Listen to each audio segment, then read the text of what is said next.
બનાસકાંઠા જિલ્લામાં અંબાજી ખાતે બ્રહ્માકુમારી દ્વારા ધ્વજા યાત્રા યોજાઈ। ધર્મમય માહોલમાં 51 શક્તિપીઠે ધ્વજા અર્પણ કરાઈ। બ્રહ્માકુમારી સંસ્થાના મનોજભાઈ દ્વારા આશીર્વચન પાઠવી યાત્રાનો શુભારંભ કરાવ્યો। રાજ્ય સરકાર, ગુજરાત પવિત્ર યાત્રાધામ વિકાસ બોર્ડ તથા શ્રી આરાસુરી અંબાજી માતા દેવસ્થાન ટ્રસ્ટના સંયુક્ત ઉપક્રમે વિશ્વ પ્રસિદ્ધ યાત્રાધામ અને આદ્ય શક્તિપીઠ અંબાજી ખાતે તારીખ 12 થી 16 ફેબ્રુઆરી 2024 દરમિયાન 51 શક્તિપીઠ પરિક્રમા મહોત્સવનું ભવ્ય આયોજન કરવામાં આવ્યું છે, જે અંતર્ગત આજે મહોત્સવના ત્રીજા દિવસે બ્રહ્માકુમારી દ્વારા વિશેષ ધ્વજા યાત્રાનું આયોજન કરવામાં આવ્યું હતું, જે અંતર્ગત બ્રહ્માકુમારી સંસ્થાના મનોજભાઈ દ્વારા આશીર્વચન પાઠવીને પરિક્રમા યાત્રાનો શુભારંભ કરવામાં આવ્યો હતો, જેમાં મોટી સંખ્યામાં માઈ ભક્તો જોડાયા હતા।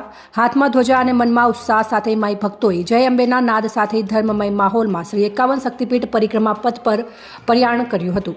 આ પ્રસંગે મનોજભાઈએ અંબાજીને આધ્યાત્મિક ઉર્જાનું કેન્દ્ર ગણાવી આધ્યાત્મિક શક્તિ થકી જ ભારત વિશ્વગુરુ બની શકે એમ જણાવી શક્તિપીઠમાંથી શ્રદ્ધાળુઓએ આધ્યાત્મિક જ્ઞાન ગ્રહણ કરી ભારત દેશને આધ્યાત્મિક ગુરુ બનાવવાની દિશામાં સહભાગી બનવા અનુરોધ કર્યો હતો, તેમજ માના ખોળે આવ્યા છીએ તો શક્તિ મેળવીને જવાનું છે એમ કહી આધ્યાત્મિક શક્તિ ઉજાગર કરવા ભક્તોને અપીલ કરી હતી। આ પ્રસંગે શ્રી આરાસુરી અંબાજી માતા દેવસ્થાન ટ્રસ્ટના વહીવટદાર સિદ્ધિ વર્મા સહિતના અધિકારીઓ, સામાજિક ધાર્મિક સંસ્થાઓના પ્રતિનિધિઓ સહિત મોટી સંખ્યામાં ભાવિક શ્રદ્ધાળુઓ સહભાગી બન્યા હતા।